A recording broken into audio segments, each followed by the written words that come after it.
Wait, what? My voice rang out across the dining room, bouncing off the mahogany walls. You're making Jason the CEO? I looked around the table, expecting someone, anyone, to laugh, to tell me this was some sort of joke. But my parents' faces were set in stone, my brother Jason smirking like he'd won the lottery.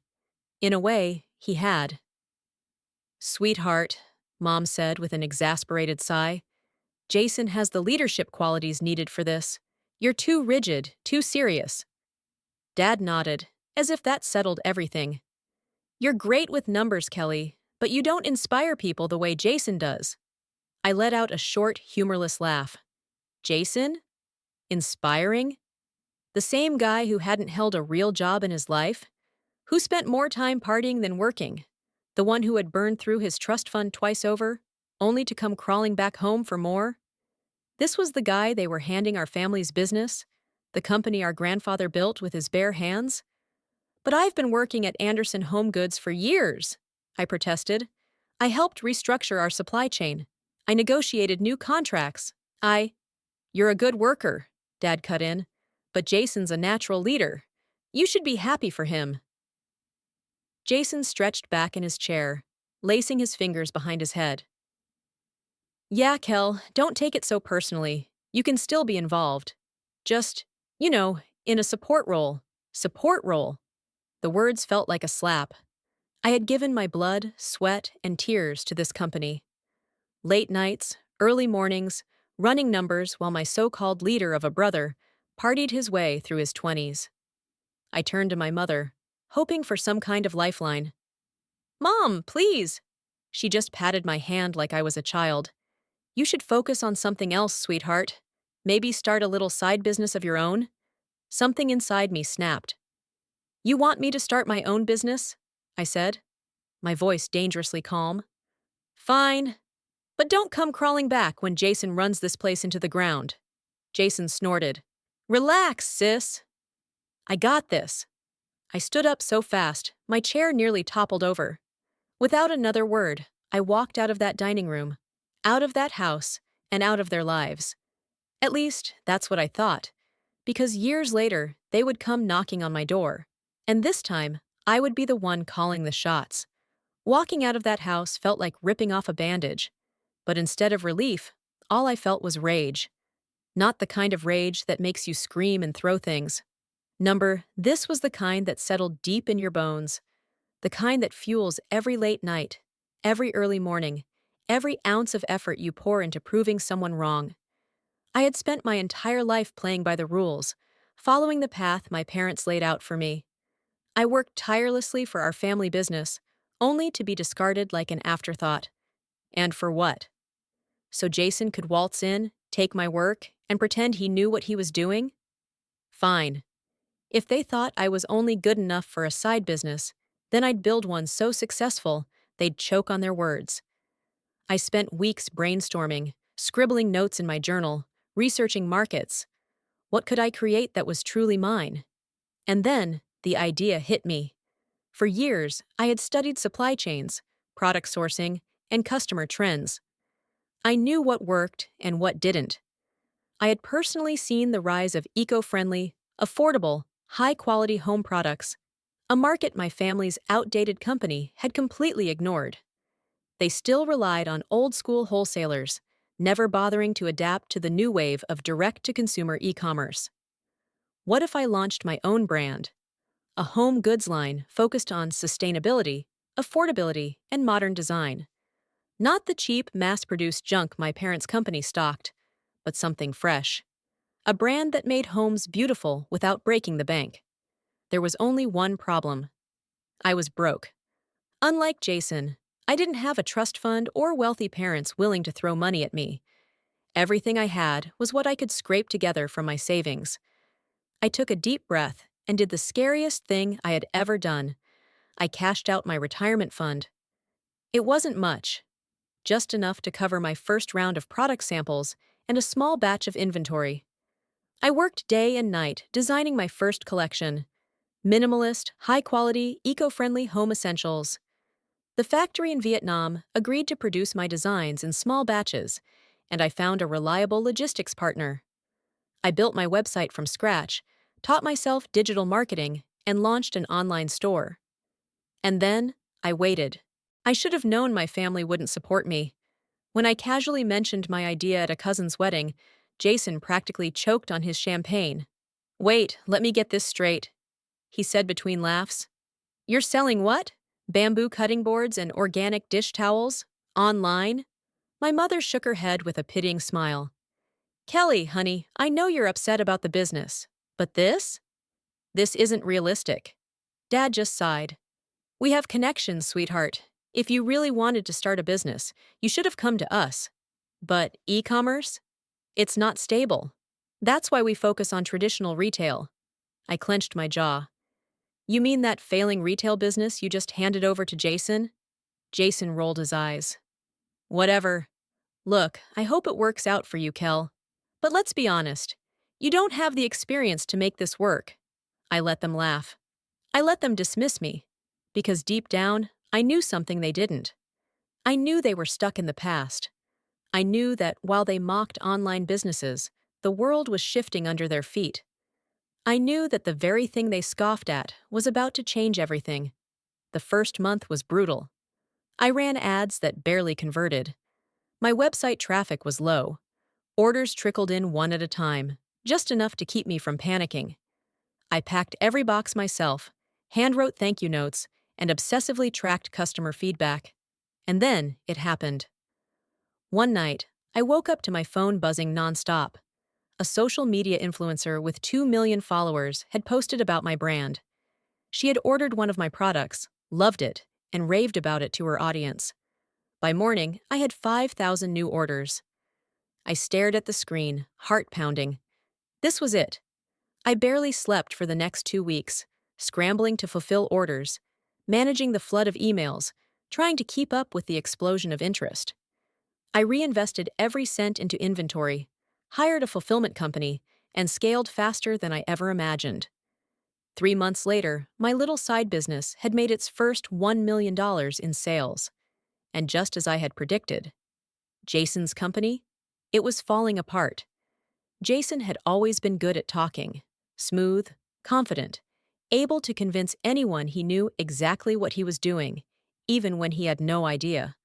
But there's one thing charm can't fix: numbers. And numbers don't lie. The first sign of trouble at Anderson Home Goods came faster than I expected. At first, I only heard whispers from old coworkers, complaints about delayed shipments, unhappy suppliers, and confused leadership. Employees were frustrated. Jason had grand ideas, but zero execution. He wanted the company to be trendy, but instead of modernizing operations, he spent a fortune on expensive marketing campaigns that made no sense. Then came the price hikes. Jason, desperate to increase revenue without actually improving the business, raised prices on everything. And I mean everything.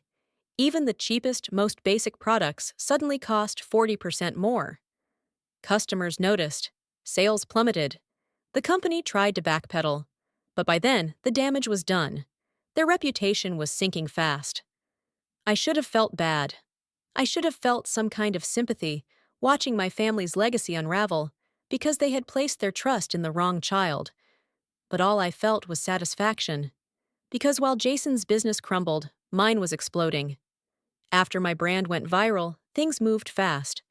I reinvested every dollar, expanding my product line, improving supply chains, and locking in better deals with manufacturers. I built a rock-solid customer base through word of mouth and real marketing. Unlike Jason, I knew how to read the market, not just throw money at flashy ads. 6 months in, I hit $5 million in sales. By the end of the year, $12 million. I wasn't just running a business. I was running an empire. And then came the phone call. I was in my office going through new partnership proposals when my phone buzzed. Dad. I almost didn't answer, but curiosity got the best of me. "Kelly." Dad's voice was tight, controlled. "We need to talk." I leaned back in my chair, smirking. "Oh? About what?" A long pause. Then he sighed. "It's about the company. We're struggling." I said nothing, letting the silence stretch. He cleared his throat. Jason's had some difficulties. The market has changed and I cut him off. No, Dad. The market didn't change. You just put an incompetent CEO in charge. More silence. Then quieter. We need your help. There it was. The thing I never thought I'd hear. The man who told me Jason was a natural leader, now begging me to fix his mistake. I should have hung up right then and there. But instead, I smiled. Because an idea had just formed. A deliciously cruel idea. The next morning, I called for a meeting. Not at my father's failing office, but at my corporate headquarters. I wanted them to see just how far I'd come. When my parents and Jason arrived, their expressions were priceless. My office was everything Anderson Home Goods wasn't: sleek, modern, and thriving. Employees bustled with purpose, every inch of the place radiating success. Mom looked around, stunned. Wow, Kelly, this is impressive. Dad cleared his throat. Yes, very impressive. But let's get to the point. Jason, though? He was sulking, arms crossed, jaw tight, refusing to make eye contact. I took my time, savoring the moment. So, I finally said, let me get this straight. You're asking me, the daughter you dismissed, the one whose business you mocked, to come fix your mess? Dad hesitated. Well, when you put it that way, that is the way it is, I snapped. Jason rolled his eyes. Look, just name your price, okay? We need you to bring the company back on its feet. I laughed. I actually laughed.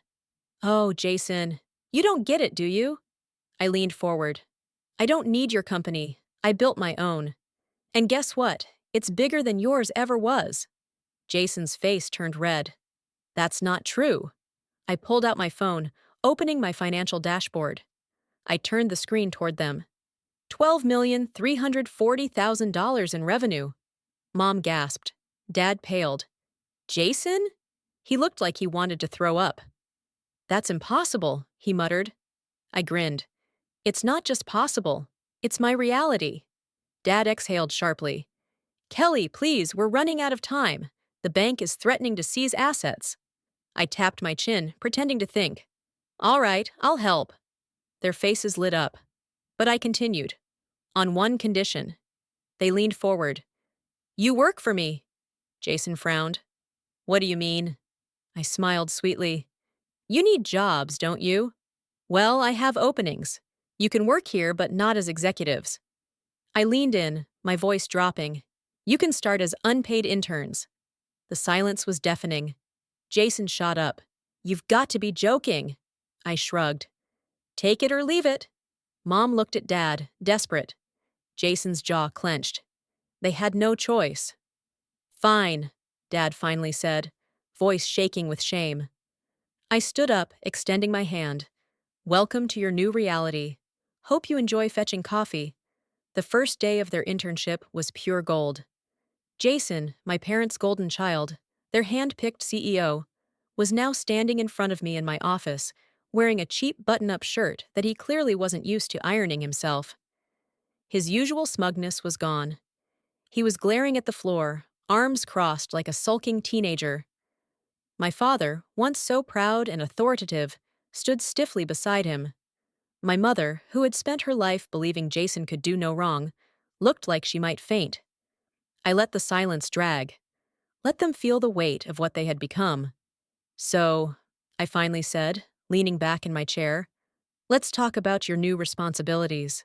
Jason scoffed. This is humiliating.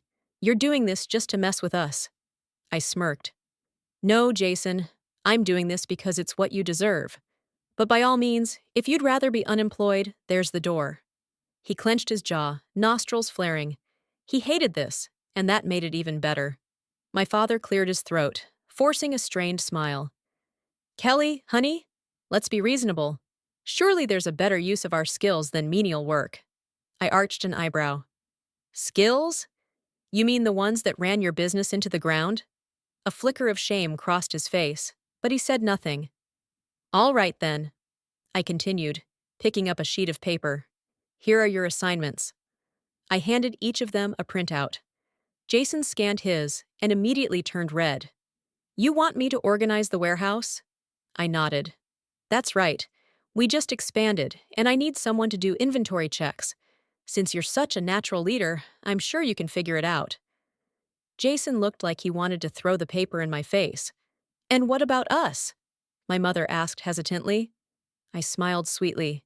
Mom, I put you in customer service. Her eyes widened in horror. Customer service? That's right. I need someone to handle incoming complaints. Customers will be calling, emailing, and leaving reviews all day. Your job is to make sure they're happy. She looked physically ill. And Dad? I said, turning to him. You'll be handling supplier relations. You'll be responsible for cold calling manufacturers, negotiating rates, and making sure we never have delays. Dad blinked, processing. You want me to call suppliers? That's grunt work, I grinned. Exactly. I leaned forward, resting my elbows on my desk. Let's be honest. If Jason had succeeded, you wouldn't be here right now. You'd still be patting his back, telling him how brilliant he is. You'd still be looking down on me like I was nothing. My father opened his mouth to argue, but then he hesitated because he knew I was right. I stood up and walked to the window, looking out at the skyline of my success. The office buildings, the streets bustling with people carrying shopping bags, some of which contained products from my brand. I had built something real, something that mattered. Meanwhile, my parents had lost everything by betting on the wrong person. I turned back to them. You know what hurts the most? I said quietly. My mother blinked, swallowing hard. What? It's not the fact that you chose Jason. It's not even the fact that you didn't believe in me. I exhaled sharply. It's the fact that when I walked away, you didn't care. Their faces fell. You didn't call. You didn't check in. You didn't even ask how I was doing. You just dismissed me like I was an afterthought. A heavy silence stretched between us. I could see it in their eyes now. The guilt. The realization that they had burned this bridge long before I ever set it on fire. My father rubbed his temples. We thought you'd come back, that you'd fail and realize you needed us. I let out a bitter laugh. Wow, that says everything, doesn't it? My mother's voice was shaky. Kelly, we never wanted to hurt you. Then why did you? Her lips parted, but she had no answer. Because there wasn't one. I walked back to my desk and picked up a small stack of papers. Since you're looking for another chance, let me make you an offer, I said, tossing the papers in front of them. They hesitated before picking them up. My father's brows furrowed as he read. What is this? He asked. I smiled. A severance package. You resign from my company. Permanently. And in return, I make a generous one-time payout so you don't have to struggle. My mother's face twisted in shock. You're paying us to leave? That's right, I said smoothly. Because I don't trust you, and I don't want you involved in my business. My father's grip on the paper tightened. Kelly, this is insulting. No, Dad. What was insulting was spending my whole life being treated like I wasn't good enough for you. My mother's eyes watered. Is this really what you want? I met her gaze. It's what I need. My father clenched his jaw, staring down at the papers for a long moment. Then, finally, he let out a slow breath. Fine, he muttered. We'll take it. My mother's lips trembled, but she nodded. If this is what will make you happy, sweetheart, then we'll go. A pang of something almost like sadness hit me. This was the final goodbye, but I didn't stop them, because I was done waiting for them to love me the way I deserved. They signed the papers, stood up, gave me one last lingering look, and then they left. I watched from my office window as they walked out of my building, out of my life, and for the first time in years, I felt free. I sat in my office long after they left, staring at the signed severance agreement on my desk. It was over. For years, I had wanted their approval, their validation. I had wanted them to see me, to finally recognize that I was worth something. But now I realized something far more important. I didn't need them. I had built my own empire without their support. I had succeeded despite them, not because of them. And that was the greatest victory of all. In the weeks that followed, things settled into a new kind of normal. Jason disappeared. No surprise there. Last I heard, he was bouncing between different failed startup ideas, still chasing easy money instead of doing real work. My parents moved out of state. They took my severance package and bought a smaller house somewhere quiet, far from the city. I didn't hear from them much after that. And honestly, I was fine with that. I was finally free from the weight of their expectations. No more waiting for approval. No more trying to prove myself. No more looking over my shoulder, wondering if I was enough. Because now, I knew I was enough. With my family out of the picture, I threw myself into my company more than ever. And the best part? I didn't have to do it alone. Unlike my parents' business, where employees were treated like disposable workers, I built a team that mattered. Sarah, my logistics manager, had started as a warehouse assistant and worked her way up. Maria, my head of customer service, had been turned down by dozens of companies before I gave her a shot. I surrounded myself with people who actually cared, who believed in the vision, who knew that success wasn't about a last name.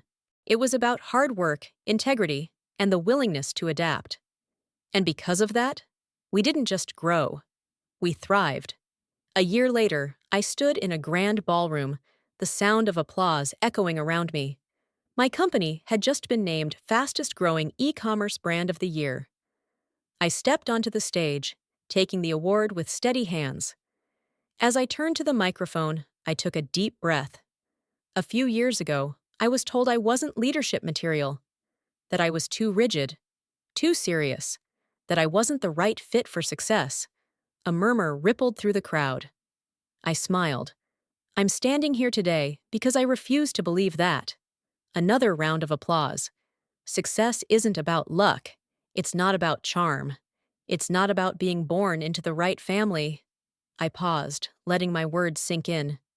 Success is about persistence. It's about refusing to let people define you. It's about knowing your worth, even when no one else does. The applause erupted into a standing ovation. I stepped back, heart pounding this question mark. This was what I had always dreamed of. Not their approval, not their validation, but this moment, where I stood tall on my own. Because at the end of the day, the best revenge isn't revenge at all. It's winning without them,